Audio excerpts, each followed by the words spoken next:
Welcome to Unschool, where we undoctrinate you from public school nonsense. This stuff is really getting a bit worrisome. It seems to me that college campuses have caused this problem and are now backtracking and trying to avoid blame for a issue that they caused in the first place. You know, and this is the result of DEI on campuses and trying to get students in the public schools to think that the whole world runs on uh, you know critical racism, right? Critical race theory and stuff like that. It says here, Columbia rabbi warns Jewish students to go home, don't come back to campus because of extreme anti-Semitism. This should not be happening in the United States. This is very sad. Should not be happening in this country. It looks very bad on us. Well, the world is watching, and our university system is an embarrassment to this country. A prominent rabbi at Columbia University took the drastic step Sunday of warning Jewish students to go home and not return to campus because of extreme anti Semitism at the Ivy League school. Why is it always the Ivy League schools? Isn't that interesting? Again, it's these Ivy League schools where they have those ratios of nearly one administrator to every student. Look it up. The higher you go in public education, the worse it gets. Just ridiculous amount of administrators who have nothing to do but push politics on students, right? They don't push critical thinking. As we already know, they push critical theory. The dire directive followed yet another night of virulent anti Israel protest on campus, which included one protester holding up a sign suggesting that students waving Israeli flags should be the next target of Hamas terrorists. Wow, that is horrible. Hamas is truly a terrorist organization. It's terrible, and it's really sad that Americans would push this kinds of nonsense. The events of the last few days, especially last night, have made it clear that Columbia University's public safety and NYPD cannot guarantee Jewish student safety in the face of extreme anti-Semitism and anarchy. Right? There's Antifa for you, but some other DEI supporters. It deeply pains me to say that I would strongly recommend you return home as soon as possible and remain home until the reality in and around campus has dramatically improved. What we need to do is just ditch Ivy League schools, maybe even the university system at this point. Less and less people are going to college, and this crap is the reason. This is why people don't want to go. Why would you want to go to experience any of this? It's terrible.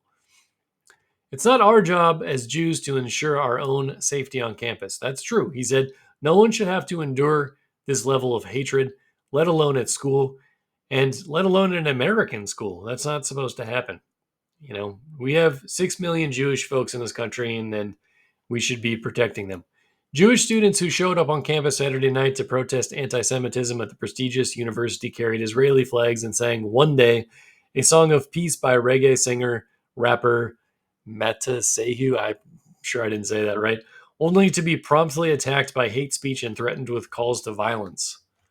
Wow. So this stuff's all pretty terrible. But here's the explanation right here from the Ohio State Senate: how our college campuses became hotbeds of anti-Semitism. DEI bureaucrats are horrifically misleading students into supporting terrorists like Hamas.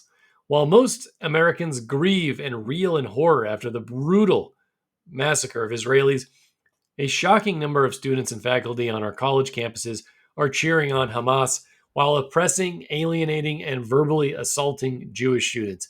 These are the fruits of DEI indoctrination on campus. The far left's hateful bigotry is becoming clear for all to see, and it is stunning many who had no idea how bad it has become. I've been trying to tell people. I've been trying to tell my friends, my family members. They're like, "Oh, you're just in that, and you don't know." And I'm like, I'm not exaggerating anything. The colleges are bad. Like, socialism is the norm, and socialism goes along with racism. There really isn't any difference. Those things are synonymous. And DEI is racism. They're always looking for someone who's out to get them. They always think DEI supporters and socialists and fascists always think there's someone out there trying to get them, and they have to destroy them before somebody else destroys the world. It's just ridiculous. As James Lindsay says, they're a bunch of Gnostics. So if you want to know more, look into that. Students for Justice in Palestine have coordinated multiple protests across dozens of American university campuses. SJP's national chapter called Hamas Terror Attack a historic win. Wow, that's terrible. These students have the absolute right to speak freely, sure, but the rest of us are free to judge them based on their words and deeds, right? We're also free to not send money to these things. Oh, wait. I mean, maybe not some of the Ivy League schools, but some of them do get quite a lot of government money because students use government money to pay for these schools with the loans and so on that they receive from government. And maybe that shouldn't be happening. Maybe these things should be taken away. These protests and other actions at our colleges show that anti-Semitism is a growing threat on campus. Many of our Jewish college students are alarmed, including students right here at Ohio State University. OSU Students for Justice in Palestine took to Instagram to promote their rally to uplift and honor our resistance and our martyrs and their heroic resistance to Zionism. It's how did they miss the part of the news where a bunch of young people were attacked at a music festival? Come on, like this, their arguments are ridiculous. The organization has nearly 3,000 followers. Okay, so we will say if they only have 3,000 followers, that's not very many. Obviously, that doesn't represent the majority. University professors across the nation are coming under fire for hateful comments, appalling treatment of Jewish students, and a shocking show of support for terrorists. A Stanford professor was suspended for forcing Jewish students in two of his classes to stand in a corner while he called them colonizers. What? Wow. He also shrugged off the deaths of only 6 million Jews in the Holocaust and called Hamas terrorists freedom fighters. No, that's not true. A rabbi who spoke to students said they were left traumatized and dehumanized. Yeah, definitely. That's horrible that something like this would happen. Stanford teacher suspended for allegedly separating out Jewish students in class as colonizers. But that's socialism, right? That's the Marxist ideology. They always have to have this enemy. People don't understand socialism, fascism, communism, Nazism, all different denominations of the same religion, all derivative of Marxism. We need a name for all of these religions. Maybe it should be DEI. Everyone who supports that nonsense. A Stanford University lecturer has been suspended for allegedly making Jewish students stand in a corner while branding them. Students in the lecture, who was not identified, opened to freshman classes Tuesday by saying the lesson would be on colonialism. You know, the colonialists, like especially the British Empire, were actually the ones that pushed for the end of slavery around the world. They don't talk about that anymore, do they? Israel doesn't have slavery. A lot of other countries in the world still have slavery. In Israel, you can be a member of any religion and get along just fine. It's not a problem. They don't have an issue there in Israel. Yet they get all these criticisms from college professors that are completely out to lunch.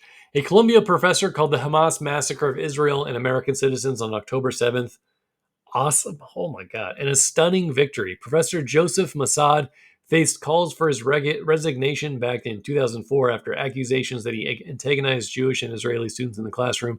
He faces them again today as an online petition calling for his removal quickly amassed more than 30,000 signatures. Good. I can't imagine someone doing something like that in the classroom. You know, I went to school in South Korea for a while, and there was a student from North Korea. Could you imagine the teacher blaming a student for anything at all? It doesn't make any sense. It's so inappropriate and it's so immature. These are people who have never become adults. These people that are going after kids for the stuff that governments might be doing. A Yale professor, Zarina Grewal, stated on X, "Prayers for Palestinians. Israel is a murderous." Blah blah blah. Bunch of nonsense. This is not the truth for Israel. She reacted to the massacre by tweeting, "It's been such an extraordinary day." Her ex bio describes herself as a radical Muslim. Yale defended her right to free speech, but a petition calling on the university to fire her collected more than 25,000 signatures in one day. Hopefully that's some of her students, you know, who are signing that as well and not just random people on X. So I'm not going to read all of these, but this is on ohiosenate.gov and you might check it out. It's pretty disappointing what's happening on college campuses.